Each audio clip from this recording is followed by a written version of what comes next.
नमस्कार, मैं doctor Naresh Kumar, senior scientist, India meteorological department. आज हम डिस्कस करेंगे पिछले सप्ताह कैसा वेदर रहा और आने वाले 2 सप्ताह में कैसा वेदर रहेगा। अगर हम पिछले वीक की बात करें, ये सिनॉप्टिक कंडीशंस थी, वेस्टर्न डिस्टर्बेंस थे जिन्होंने वेस्टर्न हिमालय रीजन और एडजॉइनिंग प्लेन्स पे इन्फ्लुएंस किया। इसके अलावा एक ट्रफ था अरेबियन सी से लेके राजस्थान तक, उसका भी मॉइस्चर फीड किया, वहाँ भी थोड़ा उसके कारण वेदर एक्टिविटी रही। इसके अलावा एक ट्रफ ऑब्लिक मिड डिसकंटिन्यूटी था तमिलनाडु से लेके हमारा दैट इज़ विदर्भा तक, जो 23 और 24 को रहा। और उसके बाद इसके साथ ही 23 to 25 ट्रफ और सर्कुलेशन भी रहा।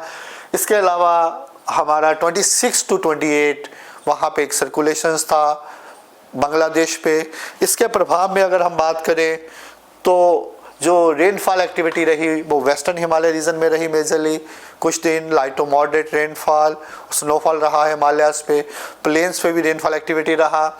इसके अलावा आप सर्कल में देख सकते हैं टफ और सर्कुलेशन के कारण और विंड कन्फ्लुएंस के कारण मीन कुछ हवाएं जो है जनरली इस समय पैटर्न क्या होता है कि वे ऑफ बंगाल में हाई प्रेशर जोन बन जाता है, वहाँ से हवाएं आती हैं। और उसके बाद वेस्टर्ली विंड्स के कारण, कॉन्फ्लुएंस जोन के कारण भी हमारा central part of the country starting from Madhya Pradesh, Chhattisgarh, Vidarbha, Orissa, जहाँ पे rainfall, thunderstorm activity, hailstorm activity भी रहा। इसके अलावा नॉर्थ ईस्टर्न स्टेट्स में लोअर लेवल में स्ट्रॉन्ग विंड्स आ रहा था बे ऑफ बंगाल से, उसके प्रभाव से वहाँ भी light to moderate rainfall activity काफ़ी समय से रहा। इसके अलावा जो दूसरी पिक्चर आप देख सकते हैं ये हेलस्टॉर्म एक्टिविटी की है। इसमें अगर आप फर्स्ट डे देखेंगे 22 mean I am talking about the first day of week, past week 22, जहां हमारा हेलस्टॉर्म एक्टिविटी मध्य प्रदेश में रहा। अगर 23 की बात करें वो भी मध्य प्रदेश और झारखंड में रहा।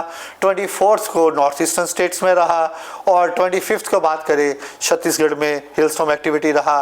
देन 26 में कोई इतना सिग्निफिकेंट फीचर्स नहीं था। उसके बाद आपका 28 की बात करें फिर वहाँ पे हिलस्टॉर्म एक्टिविटी मध्य प्रदेश, देन मराठवाड़ा, छत्तीसगढ़ और झारखंड में आपका हेलस्टॉर्म एक्टिविटी रहा।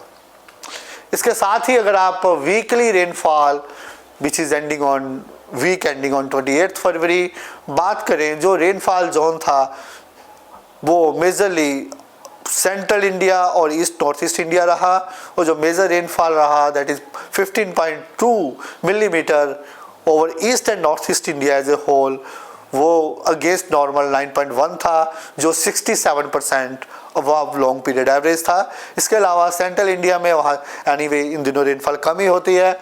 जो एक्चुअल रेनफॉल थी 3.5 mm थी और नॉर्मल रेनफॉल है 1.7 और वो लॉन्ग पीरियड एवरेज से 105% ज़्यादा थी। इसके अलावा अगर आप नॉर्थ वेस्ट इंडिया की बात करें, WDs के कारण बारिश हुआ लेकिन इतना सिग्निफिकेंट नहीं था, वहाँ पे लो नॉर्मल रेनफॉल एक्टिविटी था। साउथ पेनिनसुलर भी लो नॉर्मल रेनफॉल एक्टिविटी था। और अगर आप इंडिया एज ए होल बात करें तो 33% बिलो नॉर्मल रेनफॉल एक्टिविटी था। जो दूसरी पिक्चर्स है ये winter as a whole starting from आप 1 जनवरी से लेके 28 फरवरी तक देखेंगे। आप देखिए मैक्सिमम कलर जो रेड कलर में है मीन जहाँ डेफिशिएंट रेनफॉल रहा। इस बारी भी जो मेजर रेनफॉल एक्टिविटी था ईस्ट नॉर्थ ईस्ट इंडिया, उसको नियर नॉर्मल बोल सकते हैं, वो 39.3 मिलीमीटर अगेंस्ट इट्स 47.2 था। हालांकि वो 17% बिलो लॉन्ग पीरियड एवरेज था। वो मेजरली जो था नागालैंड, मणिपुर, मिजोरम, त्रिपुरा सब डिवीज़न में रहा। इसके अलावा साउथ पेनिनसुलर इंडिया में रेनफॉल एक्टिविटी रहा जो था 18.9 mm अगेंस्ट इट्स नॉर्मल 15.7, जो 20% अबव लॉन्ग पीरियड एवरेज था। अगर आप इंडिया एज ए होल बात करें तो विंटर सीजन स्टार्टिंग फ्रॉम 1 जनवरी टू 28 फरवरी 32% बिलो नॉर्मल था। और आज ये है आज के सिनॉप्टिक फीचर।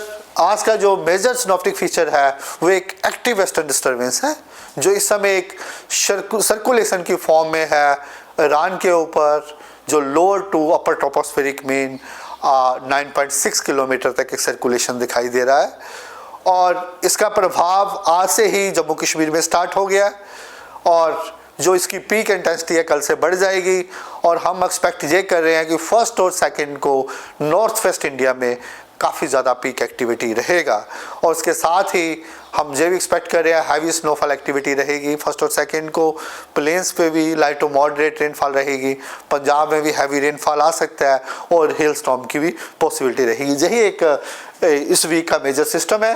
और इसके अलावा सर्कुलेशन है वहाँ पे बिहार के ऊपर, नॉर्थ ईस्टर्न स्टेट पे ट्रफ है और ईस्ट वेस्ट कोस्ट में भी एक ट्रफ है स्टार्टिंग फ्रॉम, आप बात कर सकते हैं नॉर्थ केरला से लेके कोंकण तक उसका भी थोड़ा बहुत प्रभाव रहेगा, लाइट रेनफॉल थंडरस्टॉर्म एक्टिविटी हो सकती है।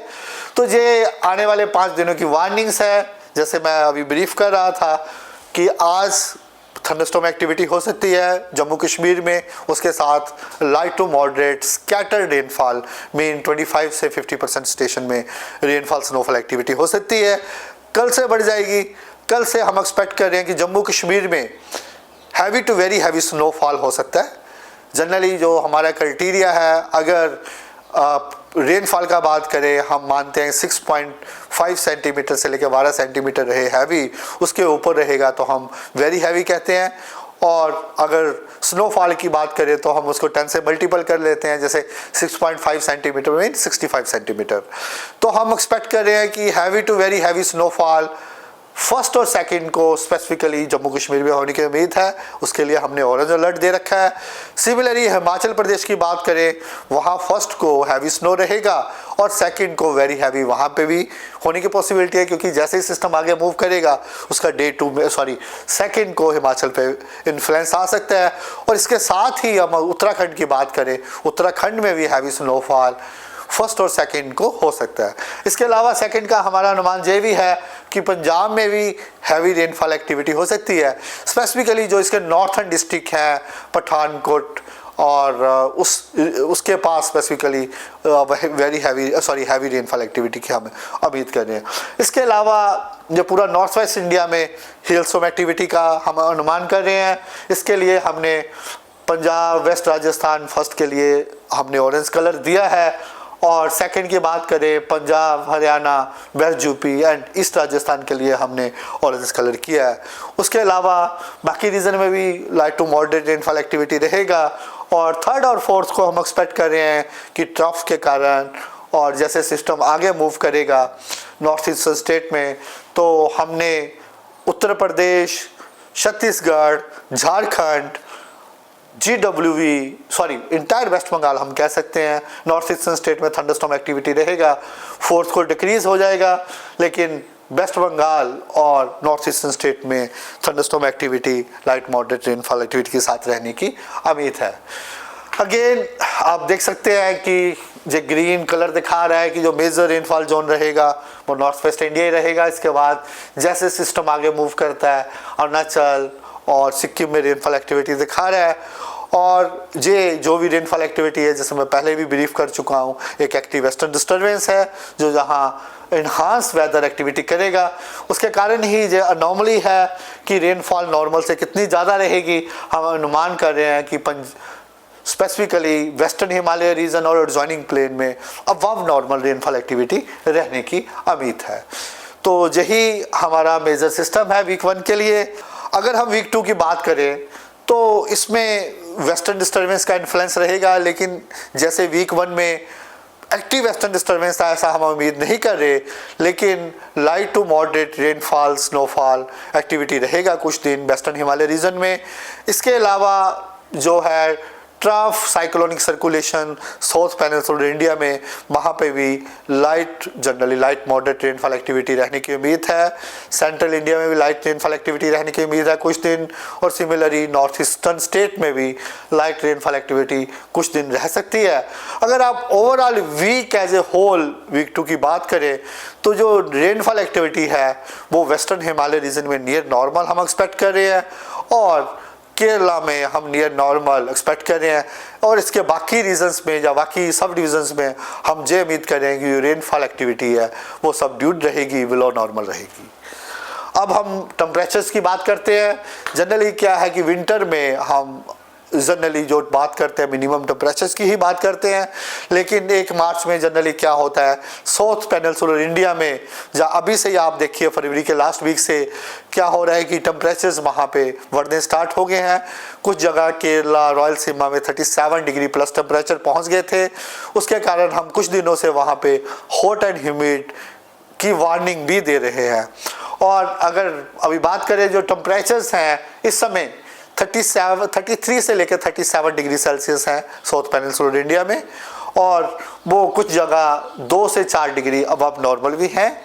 और अगर हम फोरकास्ट की बात करें आने वाले वीक में, तो मैक्सिमम आप ये देख सकते हैं नीचे वाली फिगर जो वीक 1 लिखा हुआ है, टेम्परेचर यही लग रहा है कि मैक्सिमम जगह पे below normal to near normal रहने की उम्मीद है। लेकिन कुछ हिस्सा बचा हुआ है, जैसे हम उम्मीद कर रहे हैं कि साउथ पेनिनसुलर इंडिया और ईस्ट कोस्ट में जो टेम्परेचर्स हैं likely to be above normal by 1 to 3 degree.